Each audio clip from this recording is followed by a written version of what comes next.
ರಾಜ್ಯ ಕಾಂಗ್ರೆಸ್ನಲ್ಲಿ CM DCM ನಡುವೆ ನಾಯಕತ್ವದ ಪಾಲಿಟಿಕ್ಸ್ ದೊಡ್ಡ ಮಟ್ಟದಲ್ಲಿ ನಡೀತಾ ಇದೆ.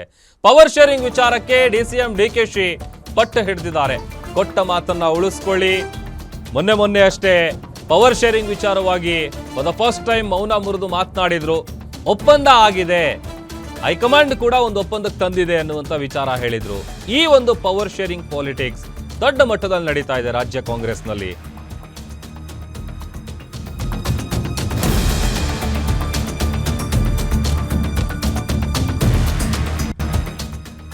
ಪವರ್ ಶೇರಿಂಗ್ ವಿಚಾರಕ್ಕೆ ಡಿಸಿಎಂ ಡಿಕೆ ಶಿವಕುಮಾರ್ ಪಟ್ಟು ಹಿಡಿದು ಕೂತಿದ್ದಾರೆ. ಹೈಕಮಾಂಡ್ ನಾಯಕರನ್ನ ಭೇಟಿ ಮಾಡೋದಕ್ಕೆ ಡಿಸಿಎಂ ಡಿಕೆ ಶಿವಕುಮಾರ್ ಅವರು ಪ್ಲಾನ್ ಮಾಡ್ತಾ ಇದ್ದಾರೆ. ನಾಳೆ ಡೆಲ್ಲಿ ಪ್ರವಾಸವನ್ನ ಕೈಗೊಳ್ತಾರೆ ಡಿಕೆಶಿ.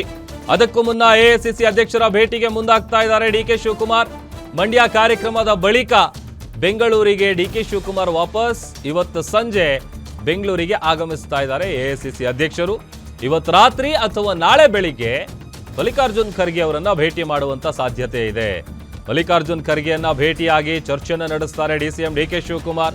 ಸಿಎಂ ಆಪ್ತರ ಡಿನ್ನರ್ ಮೀಟಿಂಗ್ ಬಗ್ಗೆ ಖರ್ಗೆಗೆ ಮಾಹಿತಿಯನ್ನ ಕೊಡ್ತಾರೆ ಡಿಕೆ. ಹೈಕಮಾಂಡ್ ಭೇಟಿಗೆ ಮುಂದಾಗ್ತಾ ಇದ್ದಾರೆ ಡಿಸಿಎಂ ಡಿಕೆ ಶಿವಕುಮಾರ್. ಅತ್ತ ನೀ ಕೊಡೆ ನಾ ಬಿಡೆ ಅನ್ನುವಂಥ ಪರಿಸ್ಥಿತಿ ಕಾಂಗ್ರೆಸ್ನಲ್ಲಿರುವಂಥದ್ದು. ಅವರಿಗೆ ಒಂದು ಟಾಸ್ಕ್ ಇದ್ದಿದ್ದೇನಪ್ಪ ಅಂತಂದರೆ, ಈ ಬ್ರೇಕ್ಫಾಸ್ಟ್ ಮೀಟಿಂಗ್ ಎಲ್ಲ ಆದಮೇಲೆ ಅಲ್ಲಿವರೆಗೂ ಕೂಡ ಈ ಸೆಷನ್ ಇತ್ತಲ್ಲ, ಬೆಳಗಾವಿಲಿ ಚಳಿಗಾಲದ ಅಧಿವೇಶನ ಆಯಿತು, ಅಲ್ಲಿ ವಿಪಕ್ಷಗಳಿಗೆ ಆಹಾರ ಸಿಗಬಾರ್ದು. ಆಮೇಲೆ ಈ ವಿಚಾರ ಬಟ್ ಏನೇ ಮಾಡಿದ್ರು ಕೂಡ ಸೆಷನ್ನಲ್ಲೂ ಈ ವಿಚಾರ ಸಾಕಷ್ಟು ಸದ್ದು ಗದ್ದಲಕ್ಕೆ ಕಾರಣ ಆಯಿತು. ಎಷ್ಟರ ಮಟ್ಟಿಗೆ ಅಂತ ಅಂದರೆ ಕೊನೆ ದಿನ ಸಿದ್ದರಾಮಯ್ಯ ಅವರನ್ನು ಎಷ್ಟು ರೇಗಿಸೋದಕ್ಕಾಗುತ್ತೋ ಅಷ್ಟೆಲ್ಲ ಹೇಳಿಸಿ ಕೊನೆಗೂ ಆ ಥರದ್ದು 2.5 ವರ್ಷದ ಒಪ್ಪಂದ ಆಗೇ ಇಲ್ಲ ಅಂತೇಳಿ ಸಿದ್ದರಾಮಯ್ಯ ಅವರ ಬಾಯಲ್ಲಿ ಹೇಳಿಸಿದ್ರು ವಿಪಕ್ಷ ನಾಯಕರು.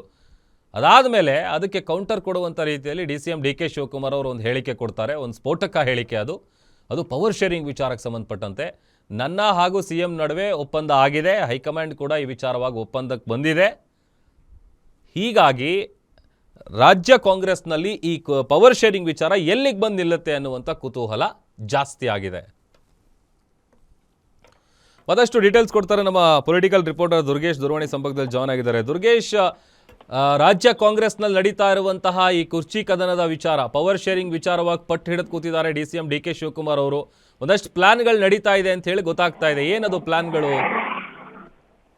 S Prabhu, CM Siddaramaiah DCM DK Shivakumar ಅವರ ನಡುವೆ ಪವರ್ ಶೇರಿಂಗ್ ಫೈಟ್ ದಿನದ ದಿನಕ್ಕೆ ಜೋರಾಗ್ತಿರುವಂತದ್ದು. ಡಿಸಿಎಂ ಡಿಕೆ ಶಿವಕುಮಾರ್ ಹೈಕಮಾಂಡ್ ನಾಯಕರ ಭೇಟಿಯಾಗಿ ತಮ್ಮ ಒಂದು ಭರವಸೆಯನ್ನ ನೀಡಿದ್ರಿ, ಆ ಭರವಸೆನ ಈಡೇರಿಸಿ ಅನ್ನೋ ನಿಟ್ಟಿನಲ್ಲಿ ತಮ್ಮ ಒಂದು ಹಠಕ್ಕೆ ಬಿದ್ದಿದ್ದಾರೆ. ಡಿಸಿಎಂ ಡಿಕೆ ಶಿವಕುಮಾರ್ ಅವರ ವಿರುದ್ಧ ಸಿಎಂ ಸಿದ್ದರಾಮಯ್ಯ ನಾನೇ ಸಿಎಂ ಅನ್ನುವಂತ ಮಾತನ್ನ ಹೇಳ್ತಿದ್ದಾರೆ. 5 ವರ್ಷ ಸಿಎಂ ಆಗಿ ಸಿದ್ದರಾಮಯ್ಯ ಅವರು ಮುಂದುವರಿದ್ದಾರೆ ಅನ್ನುವಂತ ಮಾತುಗಳು ಕೇಳಿ ಬರ್ತಿದ್ದಂತೆ ಡಿಸಿಎಂ ಡಿಕೆ ಶಿವಕುಮಾರ್ ಅಲರ್ಟ್ ಆಗಿರುವಂತದ್ದು. ಹೈಕಮಾಂಡ್ ನಾಯಕರಾಗಿರ್ಬೋದು, ಜೊತೆಗೆ ಎಐಸಿಸಿ ಅಧ್ಯಕ್ಷರಾಗಿರುವಂತಹ ಮಲ್ಲಿಕಾರ್ಜುನ್ ಖರ್ಗೆ ಅವರ ಭೇಟಿಯನ್ನ ಮಾಡಿ 2023ರ ಸಂದರ್ಭದಲ್ಲಿ, ಅಧಿಕಾರ ಹಂಚಿಕೆ ಸಂದರ್ಭದಲ್ಲಿ ನನಗೆ ನೀಡಿದಂತ ಒಂದು ಭರವಸೆ, ಅದರಲ್ಲೂ ಕೂಡ ಪವರ್ ಶೇರಿಂಗ್ ಅಂದ್ರೆ 2.5 ವರ್ಷದ ಬಳಿಕ ಅಧಿಕಾರ ಹಂಚಿಕೆಯ ವಿಚಾರ ಒಪ್ಪಂದ ಆಗಿದೆ, ಆ ಒಂದು ಒಪ್ಪಂದದ ಪ್ರಕಾರ ನನಗೆ ಅಧಿಕಾರವನ್ನು ಕೊಡಿಸಿ ಅನ್ನುವಂತ ಪಟ್ಟನ್ನ ಬಿಗಿಪಡಿಸೋದಕ್ಕೆ ಮುಂದಾಗ್ತಿರುವಂತದ್ದು. ಆದ್ರೆ ಈ ಒಂದು ವಿಚಾರ ಹೈಕಮಾಂಡ್ಗೂ ಕೂಡ ತೆಲ್ಲವಾಗಿರುವಂತದ್ದು. ಬೆಳಗಾವಿ ಅಧಿವೇಶನಕ್ಕೂ ಮುಂಚೆ CM Siddaramaiah DCM DK Shivakumar ಅವರ ನಡುವೆ ಬ್ರೇಕ್ಫಾಸ್ಟ್ ಮೀಟಿಂಗ್ ಗಳನ್ನ ಮಾಡಿಸುವ ಮೂಲಕ ಒಂದಿಷ್ಟು ತಾತ್ಕಾಲಿಕ ಬ್ರೇಕ್ ಅನ್ನ ಹಾಕಿದ್ರು. ಇದೀಗ ಅಧಿವೇಶನ ಮುಗಿದ ನಂತರ ಸಿಎಂ ಸಿದ್ದರಾಮಯ್ಯ ಈ ಒಂದು ಮಾತನ್ನ ಹೇಳ್ತಿದ್ದಾರೆ, ನಾನೇ ಸಿಎಂ ಅನ್ನುವಂತ ಮಾತನ್ನ. ಇತ್ತ ಡಿಸಿಎಂ ಡಿಕೆ ಶಿವಕುಮಾರ್ ಇದೇ ಒಂದು ಸಂದರ್ಭವನ್ನ ಸದುಪಯೋಗ ಪಡಿಸಿಕೊಳ್ಬೇಕು ಅನ್ನೋ ನಿಟ್ಟಿನಲ್ಲಿ ನಾಳೆ ದೆಹಲಿ ಪ್ರವಾಸವನ್ನ ಕೈಗೊಳ್ತಿದ್ದಾರೆ. ಹೈಕಮಾಂಡ್ ನಾಯಕರ ಭೇಟಿಯಾಗಿ ತಮ್ಮದೇ ಆದ ತಂತ್ರಗಳ ಮೂಲಕ ಸಿಎಂ ಕನಸನ್ನ ಈಡೇರಿಸಿಕೊಳ್ಬೇಕು ಅನ್ನೋ ನಿಟ್ಟಿನಲ್ಲಿ ಮುಂದಾಗಿರುವಂತದ್ದು. ಪ್ರಭು, ಓಕೆ, ಥ್ಯಾಂಕ್ ಯು ದುರ್ಗೇಶ್.